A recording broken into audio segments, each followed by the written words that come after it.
अस्सलाम वालेकुम प्यारे दोस्तों, कैसे हैं आप सब। उम्मीद है आप सब ठीक होंगे। प्यारे दोस्तों, खुदाई का दावा करने वाला नमरूद कौन था और नमरूद ने हजरत इब्राहिम अलैहिस्सलाम को आग में क्यों फेंका था। नमरूद की बेटी जो हजरत इब्राहिम अलैहिस्सलाम को आग में जलता हुआ देखना चाहती थी, वो किस तरह अल्लाह पर ईमान लाई और नमरूद के खिलाफ हो, और आखिर में नमरूद बदबख्त का अंजाम क्या हुआ, यही आज की हमारी इस वीडियो का टॉपिक है। तो वीडियो को आगे बढ़ाने से पहले आप दोस्तों से रिक्वेस्ट है कि वीडियो को लाइक और चैनल को सब्सक्राइब करना मत भूलिएगा। नमरूद का पूरा नाम नमरूद बिन कन्नान बिन कूश बिन साम बिन नू था, जो हजरत इब्राहिम अलैहिस्सलाम के दौर में बाबिल का बादशाह था। बादशाही का ताज अपने सर पर रखते ही उसने खुदाई का दावा कर दिया था। प्यारे दोस्तों, आप लोगों को बताना चाहता हूँ कि नमरूद ज़िना की पैदावार था और उसकी माँ ने ज़िना कर लिया था, जिससे ये पैदा हुआ था। मशहूर है कि पूरी दुनिया की बादशाही सिर्फ 4 ही शख्सों को मिली है, जिनमें से 2 मोमिन थे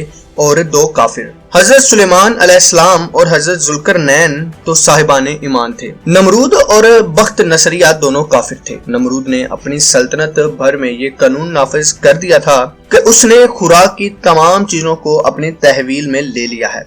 ये सिर्फ उन्हीं लोगों को खुराक का सामान दिया करता था जो लोग उसकी खुदाई को तस्लीम किया करते थे। चुनाचे एक मर्तबा हजरत इब्राहिम अलैहिस्सलाम उसके दरबार में गल्ला लेने के लिए तशरीफ ले गए, तो उस खबीस ने कहा कि पहले तुम मुझको अपना खुदा तस्लीम करो, तभी मैं तुम्हें गल्ला दूंगा। हजरत इब्राहिम अलैहिस्सलाम ने भरे दरबार में ऐलान फरमा दिया कि तू झूठा है और मैं सिर्फ एक खुदा का पुरस्तार हूँ जो वाहदहु ला शरीक है। ये सुनकर नमरूद आपे से बाहर हो गया और आपको दरबार से निकाल दिया और एक दाना भी नहीं दिया।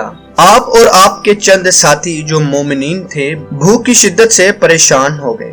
उस वक्त आप एक थैला लेकर एक टेले के पास तशरीफ ले गए और थैले में रेत भरकर लाए और खुदावंद कदूस से दुआ मांगी, तो वो रेत आटा बन गई और आपने उसको अपने साथियों को खिलाया और खुद भी खाया। फिर नमरूद की दुश्मनी इस हद तक बढ़ गई कि उसने आपको आग में डलवा दिया। प्यारे दोस्तों, बहुत कम लोग ये जानते हैं कि आतिश नमरूद के गुलजार की खुशबू सिर्फ हजरत इब्राहिम अलैहिस्सलाम ने ही नहीं सूंघी थी, बल्कि एक और शख्सियत भी उस आग में आपके हमरा थी, जिसको रब तआला ने आने वाली नस्लों के लिए मोहतरम बना दिया। यूं तो हजरत सारा अलैहिस्सलाम ने भी इश्क इलाही और नबी की मोहब्बत में आतिश नमरूद में हजरत इब्राहिम अलैहिस्सलाम की हमराही की इस्तदा करते हुए कूदने की कोशिश की थी, मगर आपके वालिद और दिगर लोगों ने आपको ऐसा करने ना दिया। हजरत सारा अलैहिस्सलाम उस वक्त हजरत इब्राहिम अलैहिस्सलाम के निकाह में नहीं आई थी। ये सआदत का मुकाम भी अजीब है। रब कायनात जिसे चाहता है अनायत फरमा देता है। आतिश नमरूद में हजरत इब्राहिम अलैहिस्सलाम के साथ कोई और नहीं बल्कि नमरूद की ही 9 उम्र बेटी थी। वाकया कुछ ऐसे है कि नमरूद की कमसन बेटी ने अपने बाप से कहा कि अब्बा जान, मुझे इजाजत दे कि मैं इब्राहिम अलैहिस्सलाम को आग में जलता हुआ देखूं। नमरूद ने अपनी बेटी को इजाजत दे दी और उसने आग के करीब पहुंचकर इब्राहिम अलैहिस्सलाम को देखा कि आग के इर्द गिर्द आग भड़क रही है। उसने किसी ऊंची जगह पर चढ़कर देखा तो आग के शोले आसमान से बातें कर रहे थे, मगर हजरत इब्राहिम अलैहिस्सलाम बिल्कुल सही तशरीफ फरमा थे। उसने हैरान होकर हजरत इब्राहिम अलैहिस्सलाम से सवाल किया कि इतनी बड़ी आग तुम्हें जलाती क्यों नहीं। आप अलैहिस्सलाम ने फरमाया कि जिसकी जुबान पर बिस्मिल्लाहिर्रहमानिर्रहीम जारी हो और दिल में खुदा की मार्फत का नूर हो, उस पर आग का असर नहीं होता। नमरूद की बेटी ने जब हजरत इब्राहिम अलैहिस्सलाम को आग के भड़कते शोलों में भी मुतमिन और खुश पाया तो बोली, ए इब्राहिम अलैहिस्सलाम, मैं भी तुम्हारे पास आना चाहती हूँ, मगर चारों तरफ तो आग के शोले भड़क रहे हैं, आऊं कैसे। आप अलैहिस्सलाम ने फरमाया, ला इलाहा इल्लल्लाह इब्राहिम खलीलुल्लाह कहकर बेखौफ चली आओ। नमरूद की बेटी ने इस पाक कलमे को पढ़ा और फौरन आग में कूद पड़ी। खुदा की कुदरत, आग उस पर सर्द हो गई और वो उसमें सही सालिम जिंदा रही। जब इब्राहिम अलैहिस्सलाम के पास से अपने घर वापस आई और बाप को सारा वाकया सुनाया तो वो गुस्से में आ गया। पहले तो उसे समझाते हुए कहा कि मैं तेरे भले की बात कहता हूँ, दीने इब्राहिम से बाज आ जा और बुतों की पूजा से मुंह ना फेरो, वरना अच्छा ना होगा।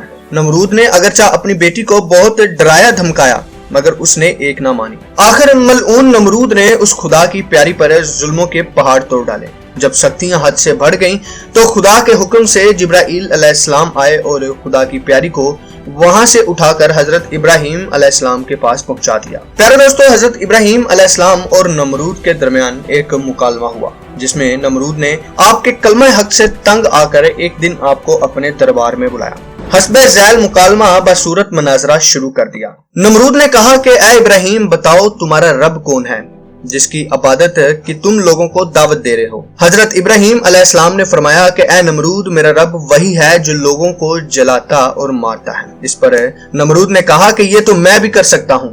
चुनाचा उस वक्त उसने 2 कैदियों को जेल खाना से दरबार में बुलवाया। एक को मौत की सजा हो चुकी थी और दूसरा रिहा हो चुका था। नमरूद ने फांसी पाने वाले को तो छोड़ दिया और बेकसूर को फांसी दे दी और बोला कि देख लो, जो मुर्दा था मैंने उसे जला दिया और जो जिंदा था मैंने उसे मुर्दा कर दिया। हजरत इब्राहिम अलैहिस्सलाम ने समझ लिया कि नमरूद बिल्कुल ही अहमक और नहायत ही घटिया आदमी है, जो जलाने और मारने का ये मतलब समझ बैठा। इसलिए आप अलैहिस्सलाम ने उसके सामने एक दूसरी बहुत ही वाज़िया और रोशन दलील पेश फरमाई। चुनाचा आपने अरशाद फरमाया कि ऐ नमरूद, मेरा रब वही है जो सूरज को मशरिक से निकालता है। अगर तू खुदा है तो एक दिन सूरज को मगरब से निकाल दे। हजरत इब्राहिम अलैहिस्सलाम की ये दलील सुनकर नमरूद हैरान रह गया और कुछ भी ना बोल सका। इस तरह ये मुनाजरा खत्म हो गया और हजरत इब्राहिम अलैहिस्सलाम इस मुनाजरे में फतेहमंद होकर दरबार से बाहर तशरीफ लाए और तौहीद इलाही का वइज़ अल अलान फरमाना शुरू कर दिया।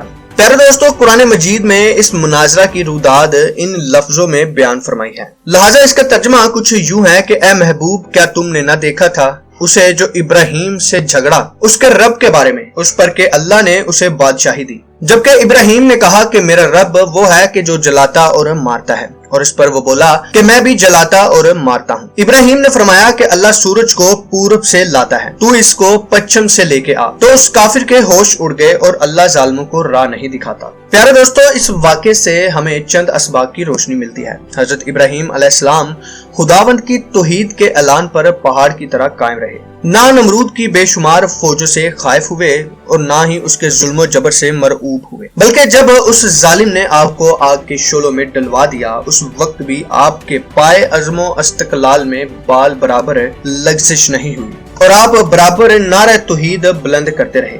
फिर उस बेरहम ने आप पर दाना पानी बंद कर दिया, उस पर भी आपके अज़्मो इस्तकामत में जरा बराबर फर्क न आया। फिर उसने आपको मुनाजरे का चैलेंज दिया और दरबार शाही में तलब किया ताकि शाही रौब और दबदबे दिखाकर आप अलैहिस्सलाम को मरऊब कर दे, लेकिन आपने बिल्कुल बेखौफ होकर मुनाजरे का चैलेंज कबूल फरमा लिया और दरबार शाही में पहुंचकर ऐसी मजबूत और दंदान शिकन दलील पेश फरमाई कि नमरूद के होश उड़ गए और वो हक्का बक्का होकर लाजवाब और खामोश हो गया और फिर बड़े दरबार में इस कलमा हक की तजल्ली हो गई। प्यारे दोस्तों, अब नमरूद की मौत का जिक्र कर लेते हैं कि ये बदबख्त अपने अंजाम को कैसे पहुंचा। अल्लाह पाक ने इंसानी शक्ल में एक फरिश्ता नमरूद के पास भेजा। फरिश्ते ने उससे कहा कि तेरा खुदा कहता है कि तू मुझ पर ईमान ले आ, मैं तेरी बादशाहत बरकरार रखूंगा। नमरूद बोला कि कौन खुदा? खुदा तो सिर्फ मैं हूँ। फरिश्ते ने दूसरी और फिर तीसरी बार अपनी इसी बात को दोहराया, मगर हर बार नमरूद ने इनकार ही किया। नमरूद की इस सरकशी का नतीजा ये हुआ कि अल्लाह पाक की तरफ से मच्छरों की फौज नमरूद के लश्कर पर मुसल्लत हो गई, जिसने लश्कर के तमाम अफराद का गोश्त खाकर सारा खून पी लिया और उनकी सिर्फ हड्डियां बाकी रह गई। मच्छर इतने ज्यादा थे कि सूरज की रोशनी दिखाई नहीं देती थी। नमरूद यह होलनाक मंजर देखता रहा मगर कुछ नहीं कर सका। उसके बाद अल्लाह का करना यह हुआ कि एक मच्छर नमरूद की नाक के रास्ते दिमाग में घुस गया और मगज खाना शुरू कर दिया। दर्द की शिद्दत से नमरूद पागल होने लगा और उसने अपनी तकलीफ खत्म करने के लिए सर पर डंडे लगवाना शुरू कर दिए। खुदा की कुदरत के कि जब सर पर डंडा पड़ता मच्छर काटना छोड़ देता और जब डंडा ना पड़ता तो काटना शुरू कर देता। कैफियत ये हो चुकी थी कि जो शख्स नमरूद के सर पर जोर से मारता वो उसका हमदर्द कहलाता। यूं डंडे पड़ते पड़ते 400 साल गुजर गए और बिलाखिर नमरूद जलील और रसवा होकर मर गया। प्यारे दोस्तों, हमारा और सारी कायनात का रब अल्लाह पाक है जो हमें रिज़्क देता है, वही जिंदगी और मौत अता फरमाता है। सूरज और चांद का निकलना, दिन रात का आना जाना सब अल्लाह पाक की मर्जी और उसके हुक्म से है। जो अल्लाह ताला की नाफरमानी करता है उसका अंजाम बहुत बुरा होता है। लिहाजा अल्लाह ताला से दुआ है कि अल्लाह ताला हमें नेकी और अच्छाई के रास्ते पर चलने की तौफीक अता फरमाए और अपने नेक बंदों में शामिल करे।